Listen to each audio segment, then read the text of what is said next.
Hello, this is Bonsai Anonymous on Leap Day, February 29, 2024. And haven't made a video for a few days, have not been feeling very well. But in the, wow, look at that. I wonder what that is. Oh, I know what it is. It's dead paint. Wow, isn't that ugly? Look at that down there. I was going to use this kind of paint too. Guess I'm not now. Anyway, let's get rid of this while we're fumbling. So in the interim, I was able to and notice that we have back here a place for these bad chemicals. We take them to the dump where they accept them, which is good. It's nice to be accepted. Anyway, as we left, I was looking at this big pile of dirt right here, and there was some concrete being poured over it, and I had one disaster where it collapsed, and then the other one came out about 50%. So here's the other one. After I took the sand out, can you see how the edges are all cracked and irregular? Well, what I'm going to try to do, I like that irregularity. And so what I'm going to try to do is take that pot and make up some sort of very liquid concrete that can be brushed on the inside of that pot to make it stronger. Of course, the disaster potential is high here because a couple of reasons. I'm clumsy. That pot is very delicate, but be that as it may, we're still going to give it a try. So how do we do it? First of all, we have to go over here, get our clamp for this. So what's happening over here, this is wood ash. I got to get rid of it. This is sifted out organic, for the most part, material from that and my other bonsai soil. So I saved that. This is all the sand. Back here is the different things that go into the bonsai soil, and I'm not going to talk about all that right now, but I did notice the disaster. The paint can kind of gave out over there. That was one of the cans I was going to use. And while I'm babbling, the good thing about this kind of video is that I actually have my focus on what I'm doing. Okay, so this is the one this is number 2. Hi, number 2. I'm not after you. Just don't want you to knock down my pot. Kind of awkward up there, isn't there? Yeah, I should fix that for you. Anyway, this is a pot I did the other day, and the inside is an experiment. It's a combination of blue, textured copper, and textured green, all sprayed kind of together. Of course, it looks beautiful, but you won't be able to see it because that's going to be under the dirt. So what I probably will try to do is do it around the same way, all the way around the pots, because I really do like that combination. That's another one that's delicate, but I decided not to paint up the sides with concrete because it's not as delicate as this other one. Okay, so how do I do this? First of all, get my little, is that the one I want? No, I don't think so. I think I want the yellow one, but where is it? Oh, here it is. Yeah, it's up here. And what he can do is give me a view from up here. And of course, we don't know what we're looking at. So let's move it down like that.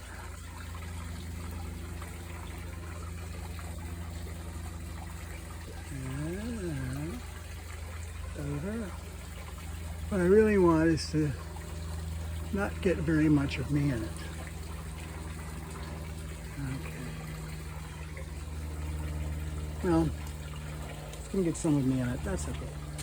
So we have this concrete, and I'm going to mix it up. And then after it gets to an adequate, what's the word? It has to be able to be put on with a paintbrush. So it's going to be some water in there. Then after I get that mixed up, I'll go get the pot. I don't want to try to carry it with my phone.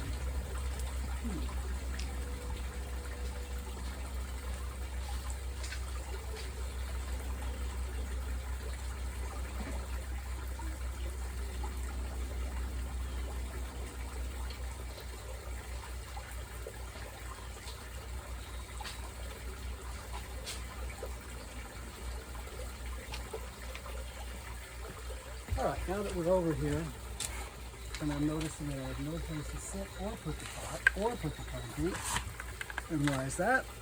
Very simple. I've got, this is drying, that's not glued on yet. Maybe there's this one too. This all got glued today. It's going to be, I'm going to make an attempt at a root over, not temple exactly, but roots on you know, things that kind of sort of look like buildings. I'm not going to make a building, that's for sure. Anyway, this pot is the one that came off of the sand mold. If you look at it, you can see that in certain spots this is no more than 1/32 of an inch thick. So the question is, how the hell did I get the sand out of this without breaking it? And the answer is simple. I didn't know it was this thin until I got down a little farther, and I was using a hose. Now the bottom of this is okay. I mean, it's not really thick, but it's okay. But the top, the walls are really bad. So let me try. This is so dangerous. I need to find a way to have this in my lap while I paint. So what we'll do is so I'm going to end up putting it on this in my lap. You know, it might not even be a bad idea to sit there. The pot's really light, but it's not light enough to sit on something like this without falling off. Now, if I try to put something back here to balance it, then I'll forget it's there and break it. So, anyway, the next step is to get some water and mix it up in this concrete. So let me go get a little bit of water in here. Actually, if it's a little too loose, it's not too bad. If it's a little too loose, we'll just knock it out.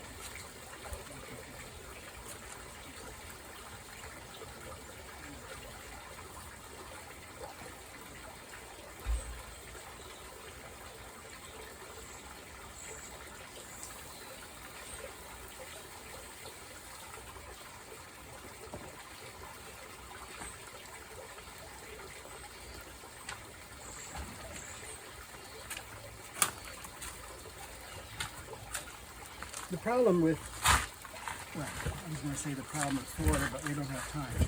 But the problem with doing what I'm doing right now is that this is Portland cement, and it doesn't mix very well. It has a lot of pieces of concrete that aren't broken up yet. And at a certain point, I just stick my damn hand in there and try to break them up.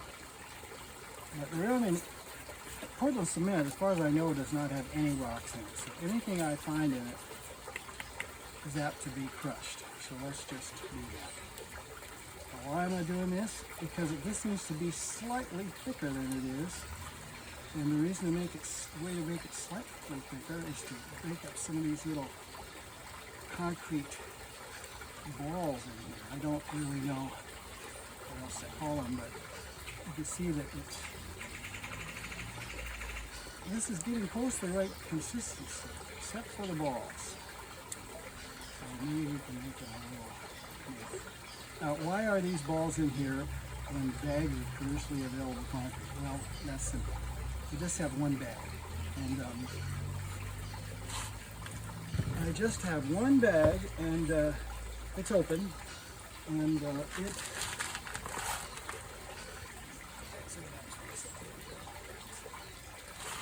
yeah. I really don't know if this is going to work. This paint brushes that we use for quite a few different things, but we're going to try.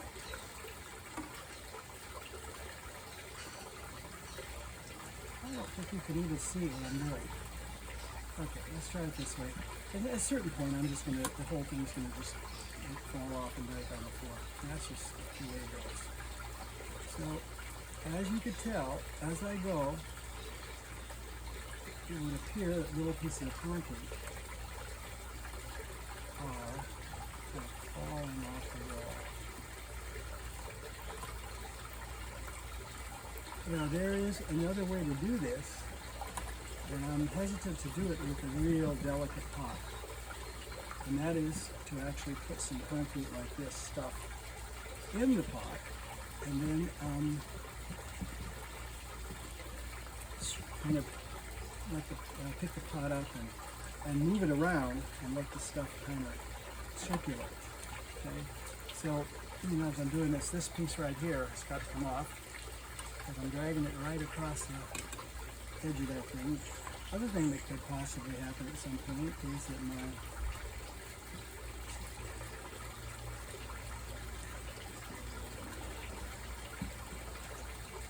and the closer I get to the edge, the better chances I'll just break a piece off. And you know what? Let's see.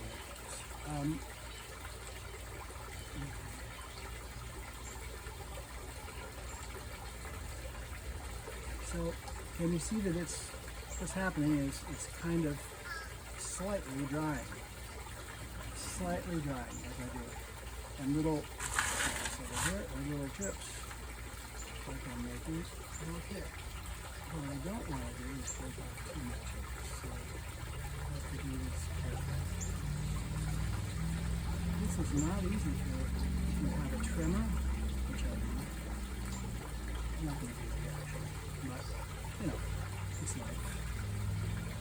So we're just going to clean this off a little on here as we go. Just a little more on that.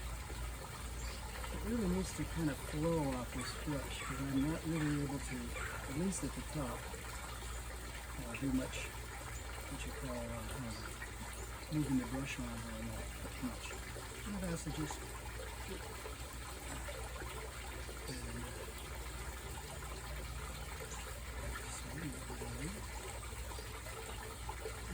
I can't go back and forth very well because it'll just break it. So after this gets a little stronger, provided I make it that far, I might try the other method.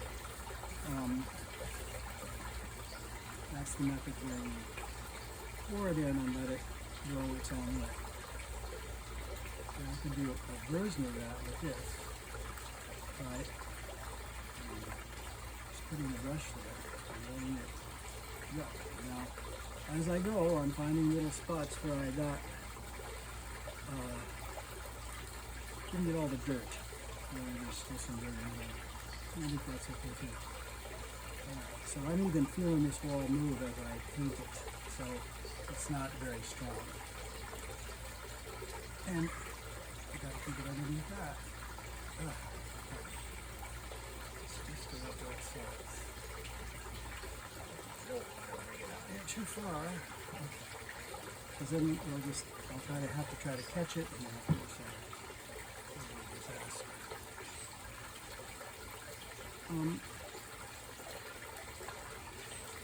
So we like, but I'm just telling you everything that I read. And when I say we like, what that really means is that I read somewhere that something is good. And it seems that you want bonsai to look kind of like it had a rough time out in the wild, like some of the ones we see that are, a lot of driftwood, a lot of just almost look like they're barely hanging on. I don't know. Most of mine end up that way anyway, but I think it's a goal of some pieces. Anytime I hit this, it's going to break. I'm so clumsy that I'm going to be hitting it a lot. But the more of it I can get covered like this, at least with one coat, I think I might have a chance at saving some of it.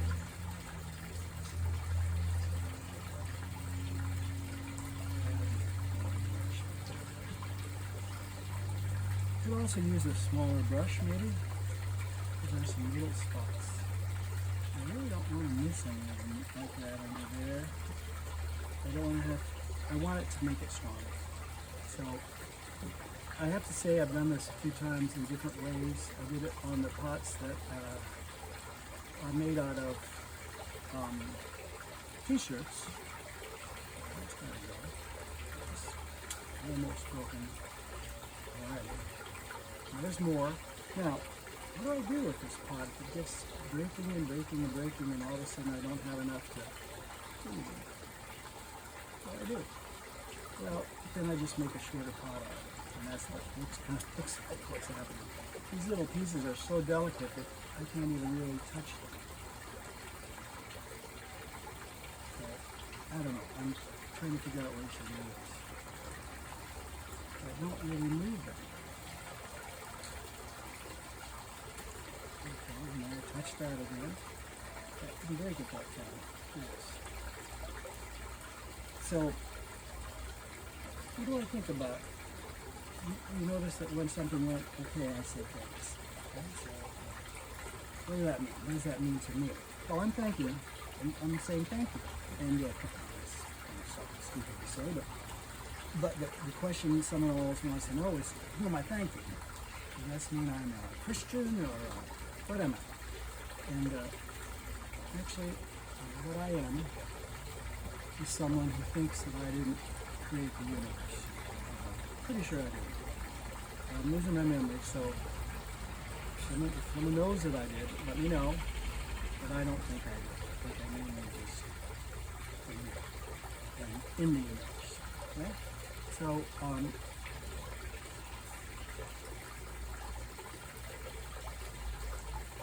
but the universe is here. I didn't make it. Who made it? So that's a question that I'm not equipped to answer. And I don't know that I'll be able to answer it after I die. Maybe I will. But who made it? Not me. And so I'm thanking whoever made it, whether they're listening, I'm thanking because I'm grateful. You can be grateful to without having the person or entity, I guess, in front of you to thank. That's why people say, thank God. And then the question comes up, do I believe in God? Do I believe in God? And,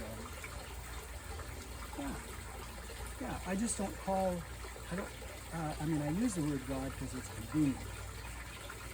Okay, so that's as far as I'm going to go with that. But I have a little left here, and I need to know something to do with it. So what will it be? I'm not going to put, I guess I know. I'll put it on there. I'll put some on the bottom. And then what do you call it?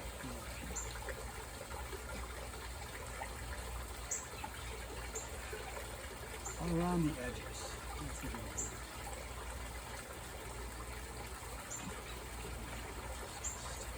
Well, I really don't want to pour it because that's going to be a disaster.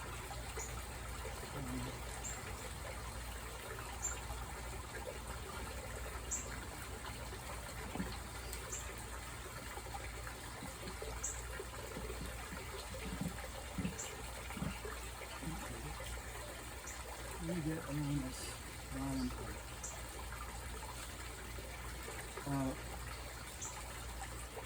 There are so many elegant pot makers out there, and of course, not all of them are on YouTube, of course they're not, but a lot of them are, and you can see some of these guys, and women. I don't see a lot of women making pots. I don't see a lot of women doing bonsai, which is really sad to me. But, I don't know what to say. Maybe it was a male-dominated activity in China and Japan, and of course it was, because everything was a male-dominated activity. No other, there isn't anything else. It's just like they say, when's Men's History Month? Well, every month. Every month is Men's History Month, and now and then we nod a little to the fact that some women did a few things. And if if you're in this country right now, and by this country I mean the United States, and you have women in your life, realize that they're being threatened right now. Seriously, not even threatened. They're being killed, some of them. And because of the policies of one of our parties, and I'm not going to say which one because you all know anyway. I'm breaking more off. Yeah, keep hitting it. Let's go around here and just do it this way. Up a little higher.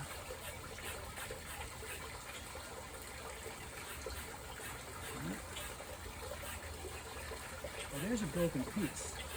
But if I'm clever, and I'm not, but if I was clever, that's not what it is. If I was clever, I probably could have glued that in there. I don't really want it to break anymore over here, so this is pretty cool. And so we're going to do this for right now. Still quite a bit left. I'm just going to keep going around because as long as I'm not doing too much damage with the breaking, it's not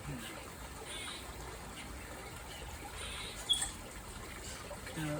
Let me just say that if you want to try this, first of all, what can you hurt? What are you going to hurt if you do? You got all of about $5 worth of concrete and a brush that is probably worth about a nickel. So I think I've talked many times about my situation as far as not really being able to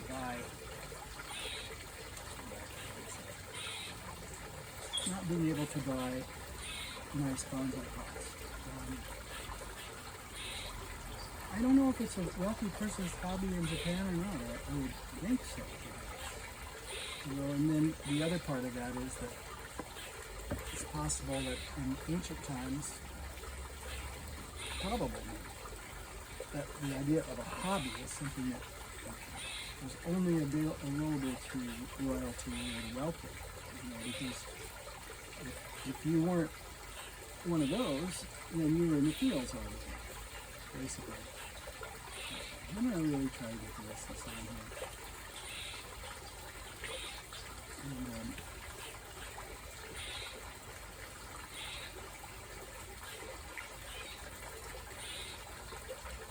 one of the cool things about our yard that some people may think isn't that cool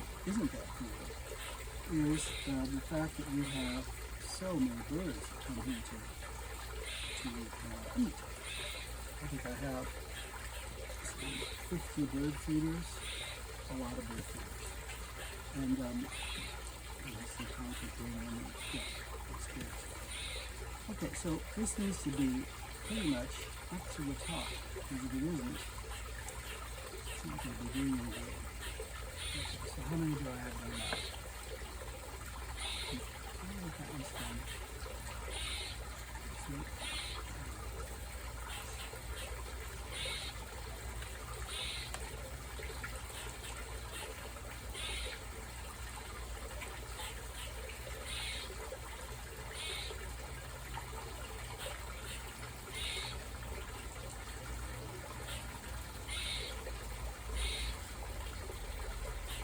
The pot, when I lifted it up, is so light that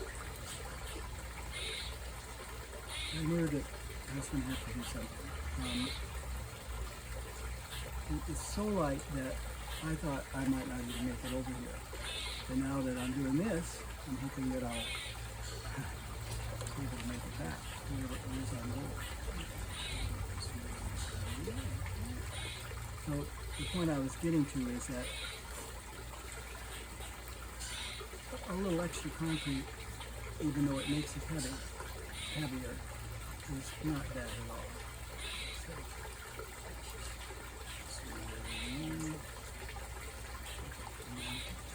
Just about done with the concrete. I don't think I have enough left to do this on the other side. So let's just find a few spots. I think I really need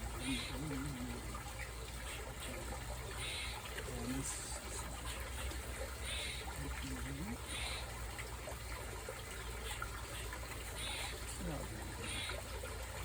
this holds.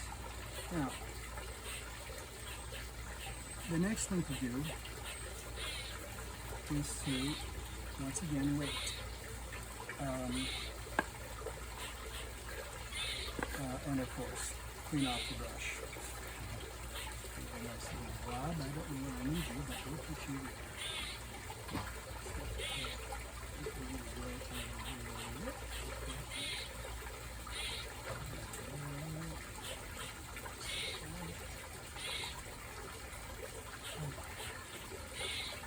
All right. So I'm not really going to pick this up. And I think this is where I need to leave it for right now.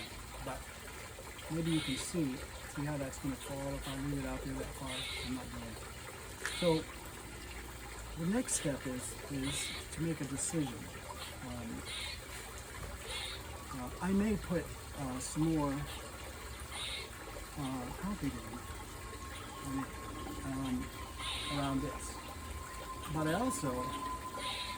have some pots where I have fixed them, and by putting something either on the outside or the inside, and then putting concrete up against it, using it as like a template or a mold to the side of this. The problem with that, there's two problems. First of all, I can't do the outside because the outside of this pot has a texture that I think is unique, caused totally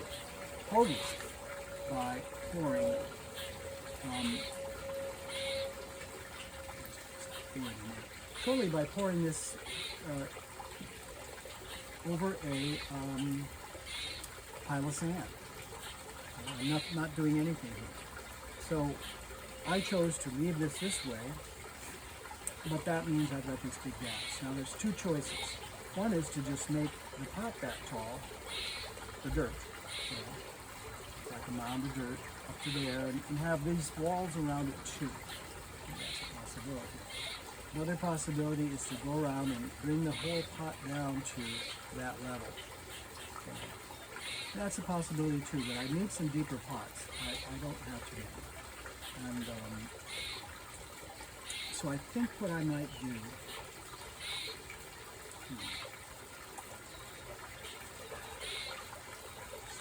I don't know, I still have to think about it. But the pot can't be the way it is. Because, well, it can be. I can leave it like that, just like it did go up there. But I kind of like the idea of bringing it up somehow, repairing it, in other words. And the problem is, how do I repair it and make the repair fit with this odd thing that's happening with the outside, okay? The other option, I guess, would be just to go ahead and cement the outside around. And then I could definitely put something here to hold the cement in and then make it consistent. But I'm not into that very much. I'd rather putz with this. That's why so many of my pots look weird. I mean, this is going to be a pot, or in a pot. I hope you can see this. I don't know if I can lift it up. It's just been glued today. If I drop it on the pot, it's going to do it. Okay, so that's a paver, which is going to be under the dirt. These are the pieces, some of them, of the pieces that were around this mold when I broke it off. And they're hardening, and they're on here with 6,000. Okay, and this one, I don't know if you can see it or not, I hope you can. This one over here is made out of pavers glued together. Okay, and this is going to be the water tray under it. This is we buy something called Aussie Bites. Aussie Bites. They're really good. They're obviously from Australia, I guess. They have nuts and figs and stuff in them, and very little actual sugar and milk. And the only problem with them that I've been able to determine is they have no chocolate in it. I mean, 4 or 5 chocolate chips would really make a difference. So, over to my right, I see a squirrel. He's sitting on the wreck of my old motorcycle. The wreck of the old motorcycle. Someday I'll show it to you. I used to ride motorcycles, and I had a couple of friends who were going to help me out with my motorcycles, and they sort of did. one friend of mine, a trombone player, played with for many years, painted his motorcycle red with gold stripes. It's very, very cool. And I said, can you paint mine? I mean, I don't really want it red, but here's what I want it, how it painted. And I told him, and he took the motorcycle, and I forgot about it. And him. Didn't see him. No gigs. I don't know when. I can't even say when this happened. What year it was. But he took the motorcycle, and all of a sudden, 6 months later, it occurred to me I hadn't heard anything from him. I better go check. So I drove over to his place, and it was totally empty. And I mean totally empty. All the doors open, the garage open, not a thing in it. And it looked like an abandoned house, which of course it turns out it was. My friend, who will remain nameless, obviously has some problems with substances, and he just disappeared and abandoned the house. Evidently stopped paying rent or whatever, and I don't know where he went. So I haven't talked to him about it. I really don't want to. But he left and left all the stuff there, including my motorcycle and an even nicer one from a friend. Another friend, and a trombone playing friend, which is even worse. You betraying your own colleague in a sense. But there's nothing there, and no record of where it was, no note on the door, no nothing. So that started a year-long quest to find the motorcycle. I had the title still until I had the VIN number. So I really had no idea what to do. So I started to enter the VIN number in Google. I really had no idea what to do. I had no idea where this was, and the person who had hired the salvage company would not tell me who they were, give me their name or the number or even where they were. Totally blew me off. Not one ounce of help. So I basically gave up. But I had this search going on for this VIN number. And here's the crucial thing. 366 days after the salvage person came in and cleaned everything out, he posted the VIN number of the motorcycle. 366 days, 1 year and 1 day. Showed up in my search, so I said, "Wow, thank you so much." I've been looking for this. It's really one of my favorites. I love it, and when can I pick it up? And he said, "Well, I'm in Tampa, and I'm going to have to charge you for storage for the motorcycle because I've stored it this whole year." I said, "Well, okay, how much is it?" He said, "It's going to be a little over $9,000. And I bought the bike for $800, and it was a real bargain for that. It's a used bike, but $9,000. So I called the police. I said, this guy's stolen. He's got my bike, no question of it, and I need to have some help getting it back. Well, the police said, "We could go with you to the house, but we can't help you past the door. We'll sit out in the driveway or something." And I said, "Why won't you help me get it back?" Well, the statute, I don't know if it's called this, but basically the statute of limitations on these things runs out after 1 year.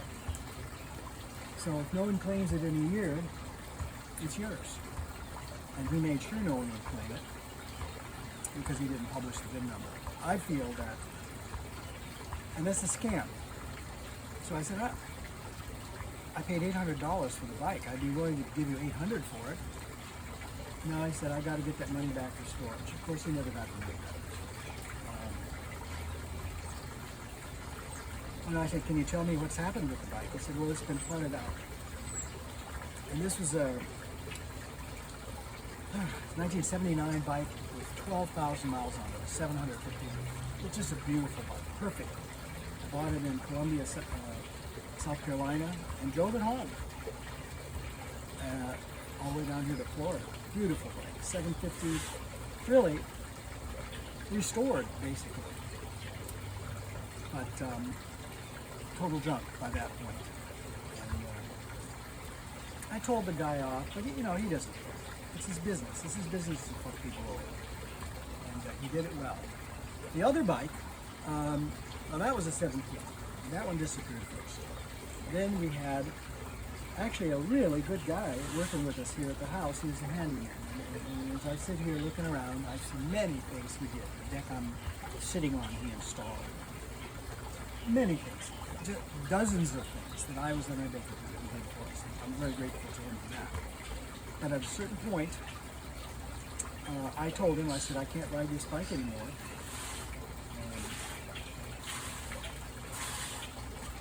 Do you think you can do anything with it? Can you sell it? He said, I don't know. He was too short to ride it, believe it or not. To be at least 5'8" to ride an excess of 1100, or your feet won't reach the ground. So I said, okay, well, sell it, whatever you want. And basically the truth is he didn't steal it. After saying that to him, I had given it to him. What makes me sad is that he took the bike, and he restores bikes, or he did anyway. Good at it. Took the bike, I said, this is really going to be cool. He's going to sell it, get it in shape. First of all, I wanted him to paint it and do a lot of things to it. That didn't happen. And then I had an accident and I was unable to drive it. And I said, I can't ride this. So if you want to sell it, you can have half the money. He thought that was a good deal. And then, as it turned out, he disappeared, and it was an even better deal for him to do whatever he did and keep all the money. Nice guy. I mean, he did some really, what's the word, very difficult things. He did some things for us that other repairmen had said, no, cannot be done. So I want to shout out to you. I'm not going to say your name. I say Mike. Thank you for all that. And as it turns out, I can't ride a bike anyway. But here I am sitting looking at a parts bike. My last remaining motorcycle is a 1979 Yamaha 1100. It's about half there. Took parts on it to repair the other one and covered it up with a tarp.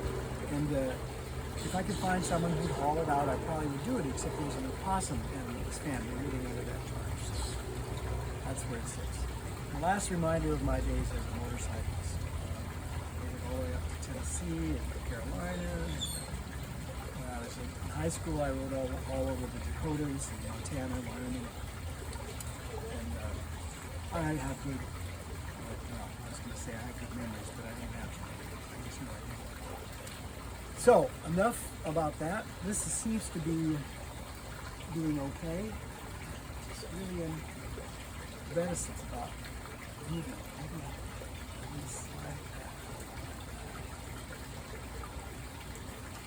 So, I'm going to leave it there. Go clean up. And then tomorrow, we will see how strong it is and what I'm going to do about this brakes.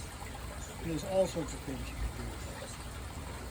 In fact, I take pieces of broken pots and glue them together to make this.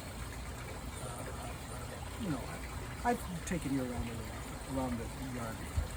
So this is going to be really happy about the way that what I painted came out. And if I sit here any longer, this cement is going to harden even worse around this brush, and I'll be done for. One last thing.